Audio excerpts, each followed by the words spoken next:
Hi guys, here's part 2 of the accessories on my 2019 Royal Enfield Himalayan. So today I've fitted the guards, hand guards. These are Royal Enfield genuine accessories. These come in at $110 Australian. That included delivery to Australia. I reckon these are pretty good. Nice units. Thought about buckbusters, but they were $300 delivered. So these were $110. Pretty good value for money. Now here's a look from the other side. They appear pretty sturdy. So I think they'd take a bit of a hit. Bit of protection for the hands. Pretty easy to fit. Just undo your hex head. Let's see if I can get focus here. Pull out your old screw that handles the bar end weight and screw the new unit in. And I think when you look at the bike, it looks pretty smart with them on. Now what I did do when I attached these on the screw side there, I did apply blue Loctite before I screwed them back in, lock them in position just to make sure they held steady. I only used the blue Loctite because that's a medium strength Loctiter. So I didn't want to lock them on that tight that I'd have trouble getting them off. Now just in case you're wondering, the hand guards are marked left and right. And they come with the mountain hardware, including a plastic plug, which is really useless I think, because the smart idea would be to use the bar end weight which was originally attached for to the bike, because it weighs, I think from rough memory, 6 or 8 ounces, and that's a smart idea with the Royal Enfield because most Royal Enfields are prone to vibration, and I think if you remove the original 6 or 8 ounce weight and replace it with this plastic plug, you may end up bringing vibration back into a bike which hasn't got any vibration or very little vibration to start with. So here's a quick look with the handguard cover back on the bike. And I've got my original bar end weight back on too. So it was a really quick fit. And that part of the install's over. What's more, I think it looks pretty good too.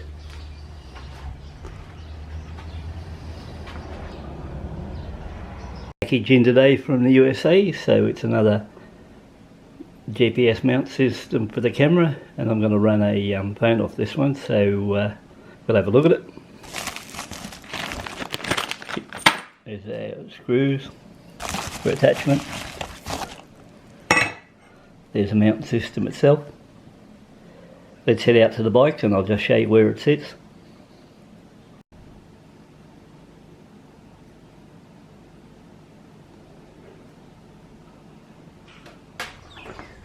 Okay, so I'll just have to undo the mount system here on the handlebars, and it'll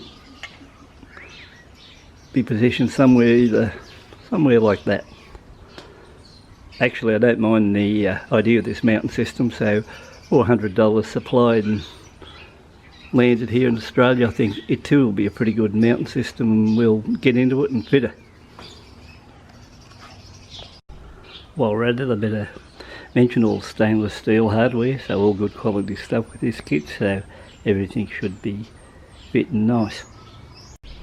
Pretty simple to get at this, just hex head Allen and into it there and just remove this. Now guys, I'd like to say this was a straightforward fit straight off the bat, but really wasn't the case. So first off I had to bend both these to fit onto the mounts properly. And then there was a little bit of trouble getting it to fit properly with the rod. So back to the rod side of things, which is down here. The easiest way to do it, seeing I couldn't line things up, was just to pull the rod apart and fit the other part of the mount on first, which I've got on there now. So now I can slip this rod into position, put it back up onto the main part of the mount itself. Everything should be good.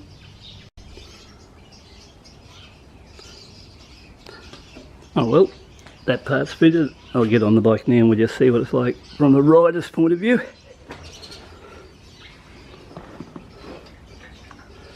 There we are on the bike. That's about what you would see. You got that main bar up there if you want to run something on this one. This is the one you'd run the mounting on. That gives you an idea how it would sit. I've got a phone mount arriving shortly, and next up once that phone mount arrives, we'll set this on, see how that looks.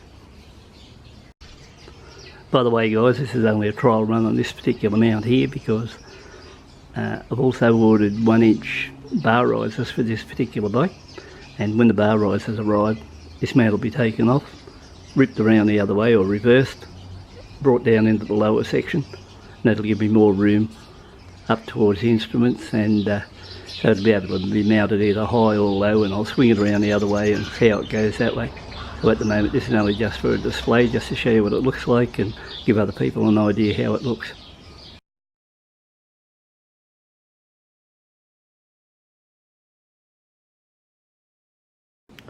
Hi guys, another day, another purchase, and here's me X phone gripper. I bought it off eBay for 45 bucks, so it looks like not a bad phone grip mount, which looks like it'd do the job pretty well. So we'll put it together, mount it on the bike, see how it looks. So here's the phone gripper in its smallest state, and I'll show you now when I expand it. There's a shot of it fully expanded, and it can take a phone up to roughly, or a GPS up to around about almost 7 inches. So you know, it can handle nearly anything. So just to give you some idea here, the Samsung phone I've got on this holder now is 6 inches, and the tape measure is set at 7. So if I run it here from the corner over to the other corner, you can see it's roughly 7 or a little bit over 7 inches across. So this phone holder itself will take a pretty big phone, GPS, or whatever you want to put in it. So you can see by that it's a very good size. So anyone out there looking for one, as far as this gripper goes, it's a pretty good unit. So that's something to think about. Anyway, we'll run this stuff out to the bike now, fit her up, see how it looks. Okay guys, we've got the mount fitted, so this is the position I've picked for the mount. So there it is sitting there. I didn't bother video fitting it because it's not a hard mount to fit, so I'll swing around this way into the backlight and you'll just see how it fits on it. So it's fairly simple. Go to the riding position. Once again, gives you an idea just sitting there.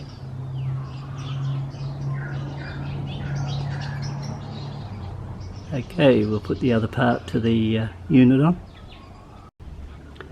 Hey guys, if you're taking a look at this now, you can see this cross mount with a GPS or phone as one big mount on full extension, so you know, it can hold a really big phone or GPS, whatever you want, so it's really handy for that. So I'll get the phone now, put her in position, we'll see how it looks. Okay, I've got my phone here now, locked her in.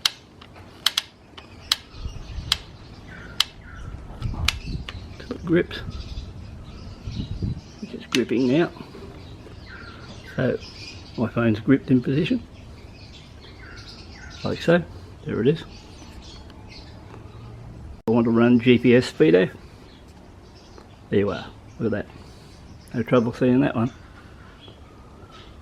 Next up I'll have to run a USB port to the bike to power that beauty, and if anyone wondering why I'm running that, well, remember I've got that wonky speedo on this bike, so I'm just waiting now for a replacement on that one or get it fixed. And once again, if I do want to get that fixed, it's a 3 or 3.5 hour run either way to the dealer to get it done, and I'm in no hurry to run down and get that fixed, so I'll probably run a GPS speedo. I just thought I'd swing around on another angle. We've got this gripper up here on the mount. If we look at the top one here, this side mount, that swings your little wheel there left and right, and that tightens your phone, loosens your phone. So you want to, once you put your phone in the cradle, you can tighten in position, lock her in. And your bottom one, down here, you flick that one and that releases the jaws. That gets your phone out. So it's pretty simple. Either you want to loosen it at the bottom to get your phone out, or once you put your phone in position, get that little turn wheel here, and that one there will ratchet it in place and it'll hold it there nice and firm, and you're ready to rock. So at this stage this looks pretty good, and I think I could live with this idea for a while. So once again, the mount idea looks good to me, and pretty happy with that idea. So hope you enjoyed these 3 mods to the bike, and once again thanks for tuning in, taking a look.